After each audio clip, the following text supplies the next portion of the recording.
नमस्कार, मैं वीर सिंह और आप देख रहे हैं डीपीके न्यूज़। राजस्थान नहीं, पूरे हिंदुस्तान की एक बहुत बड़ी आवाज़, जिसे ना केवल हिंदुस्तान की जनता जानती है, विदेशों की कई मैगजीनों में छपा है, और वो शख्स आज मेरे साथ में है, चंद्रशेखर आज़ाद। मैं इनसे सवालों की सिलसिला शुरुआत करूँ। सबसे पहला सवाल, सर, आपका नाम चंद्रशेखर आज़ाद उर्फ रावण, इसका कारण क्या है? नहीं, इसका कोई कारण नहीं है। नहीं, आपके आक्रामक तेवर हैं, आप बिल्कुल आक्रामक तेवर हैं, लेकिन आपके जो विचार हैं वो शांतिपूर्वक के, गांधीपुर के, इन दोनों में डिफरेंट है। नहीं, बिल्कुल गलत है। पहले तो मेरे विचार गांधी जी जैसे नहीं है जी। देखिए, दूसरी बात, गांधी जी का मतलब अहिंसावादी? नहीं, मैं क्या नहीं, मैं अहिंसा भरोसा नहीं रखता हूँ जी।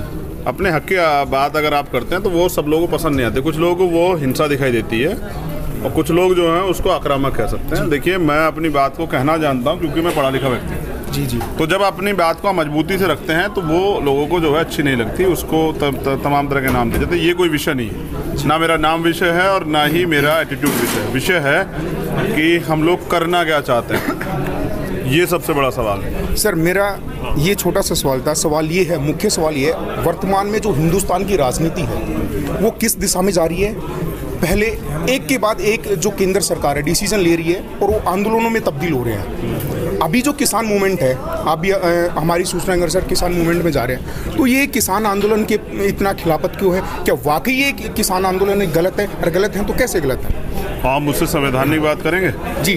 तो फर्स्टली ये हिंदुस्तान नहीं है, ये इंडिया। जी जी। इंडिया दैट इज भारत, समझ रहे हैं जी।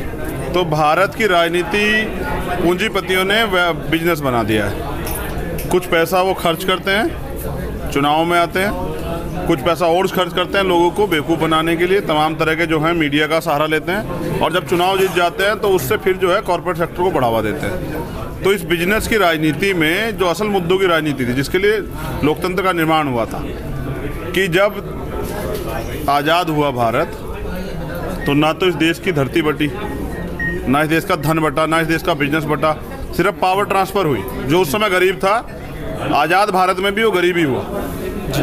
तो लोकतंत्र इसलिए बना कि अंतिम व्यक्ति तक वो संसाधन कैसे पहुंचाए, सुविधा कैसे पहुंचाए, जो प्रत्येक व्यक्ति का अधिकार है जी। अब मैं आपको सिर्फ ये बताता हूँ कि सत्ता करती क्या है और देती क्या है। सरकार आपको देती है 7 चीज़ों की गारंटी, जो कॉन्स्टिट्यूशन में लिखा हुआ है। पहली, रोटी, कपड़ा, मकान, चिकित्सा, शिक्षा, सुरक्षा और रोजगार। ये 7 चीज़ें लोकतंत्र यानी कि सरकार प्रत्येक व्यक्ति को प्रदेश के देगी। लेकिन आज सरकारों ने इनको एक माध्यम बना दिया लोगों की वोट लूटने का, कि हम ये फ्री दे देंगे, हम वो फ्री दे देंगे, जबकि ये सरकार को देना चाहिए। तो हम लोग काम कर रहे हैं कि जनता जो है वोट की वैल्यू को समझे, और जनता समझे कि लोकतंत्र में अच्छे लोग आना कितना जरूरी है। अगर पढ़े लिखे लोग राजनीति नहीं करेंगे तो फिर चाय बेचने वाले लोग राजनीति करेंगे, और जब चाय बेचने वाले लोग राजनीति करेंगे तो फिर देश बेच देंगे।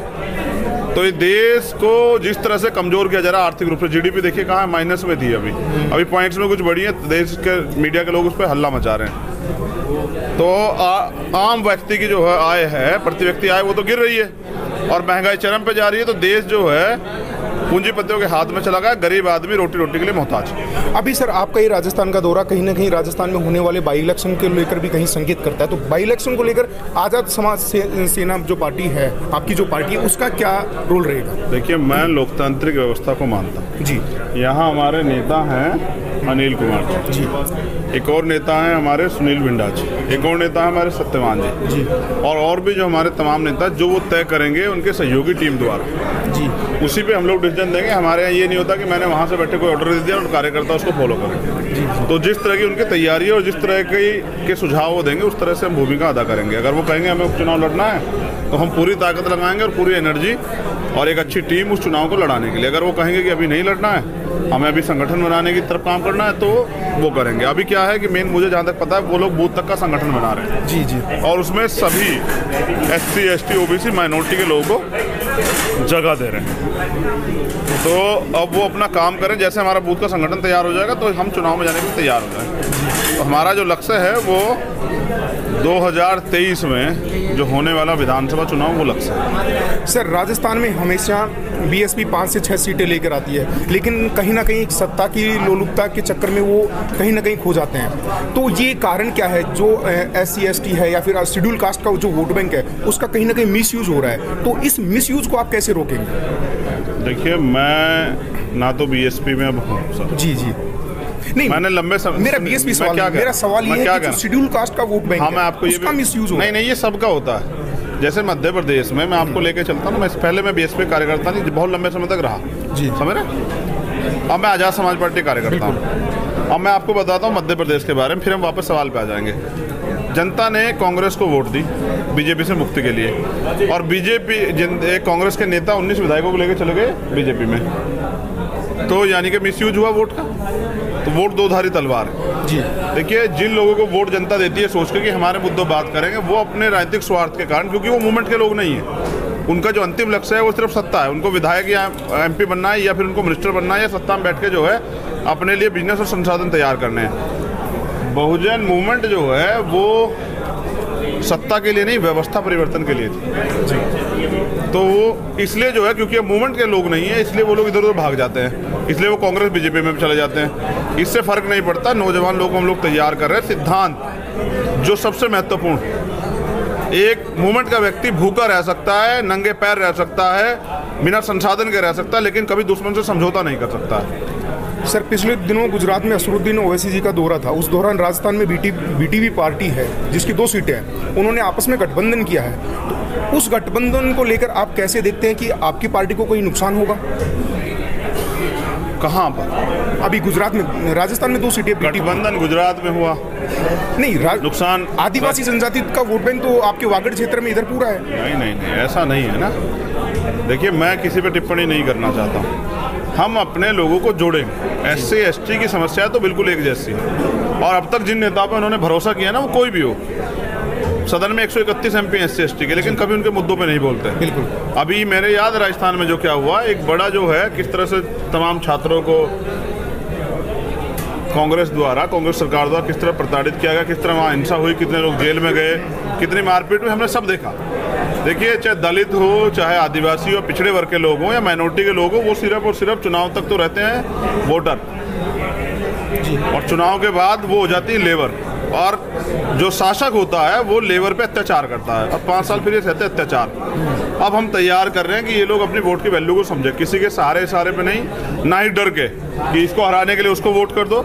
अपने अधिकारों के लिए, अपने हिस्सेदारी के लिए ये जो लोग जुड़े, हमारी नीतियों को लेकर हमारे कार्यकर्ता क्षेत्रों में जाएंगे, और ये हमारी नीतियाँ जो हैं वो जनहित में हैं, जनता के से जुड़े मुद्दों पे हैं। हम तमाम तरह से जनता के बीच जाके वहाँ की समस्या कलेक्ट करेंगे, और फिर वहीं से उन्हीं के बीच के चुने हुए, उनके बीच के व्यक्ति को विधानसभा और लोकसभा में भेजने का काम करेंगे, जिससे कि उनके मुद्दों पे काम हो सके। सर, आपका जो मूल जो, सर एक लास्ट सवाल सर, लास्ट सवाल है मेरा ये, आपका जो मूल जो टारगेट वोट बैंक है वो ST SC एंड OBC है, आपका जो मूल है, क्योंकि यही जो समाज बहुजन समाज है। SC ST OBC माइनॉरिटी, हाँ माइनॉरिटी एंड महिलाएं। नहीं, महिलाएं तो सर हैं ही। मैं क्या कह रहा हूँ जी, महिलाएं किसी जाति की, आप समझ रहे हैं? महिलाओं की तो एक अलग ही जाति है जो, हाँ, मैं यही कह रहा हूँ, महिलाओं के लिए भी हम लोग चिंतित हैं, क्योंकि जिस तरह से महिलाओं का उत्पीड़न हो रहा है, जिस तरह महिलाओं के अधिकार हनन हो रहे हैं, जिस तरह से देश के विकास में उनकी कहीं भागीदारी नहीं ली जा रही है, जिस तरह से उनको सिर्फ और सिर्फ 2 दर्जे का नागरिक बनाया गया है, हम इस पे भी चिंतित हैं, और हम चाह रहे हैं कि महिलाओं के लिए कुछ अच्छा काम किया जाए। मेरा सवाल ये था, मेरा सवाल ये है कि आपका 7 मिनट पूरा हो गया सर। मेरे साथ थे अभी चंद्रशेखर आज़ाद, जो आज़ाद समाज सेना के सुप्रीमो हैं, संयोजक हैं। इनसे राजस्थान की राजनीति के परिप्रेक्ष्य में कुछ बात की। अभी किसान आंदोलन को ये संबोधित करने के लिए राजस्थान में आए हुए हैं, और अभी जयपुर में इनका अगला पड़ाव है जो नागौर में होगा, जहाँ पे किसान महापंचायत होनी है। लेकिन कहीं ना कहीं राजस्थान में होने वाले 4 सीटों पर उपचुनाव पर इनकी पूर्णतः नजर है। उसको लेकर यहाँ पे इनकी जो संगठन है, तमाम जो समाजों के लोग हैं, उनके साथ विस्तृत चर्चा भी की, और ये चर्चाओं का दौर लगातार जारी रहेगा। देखते रहिए DPK न्यूज़।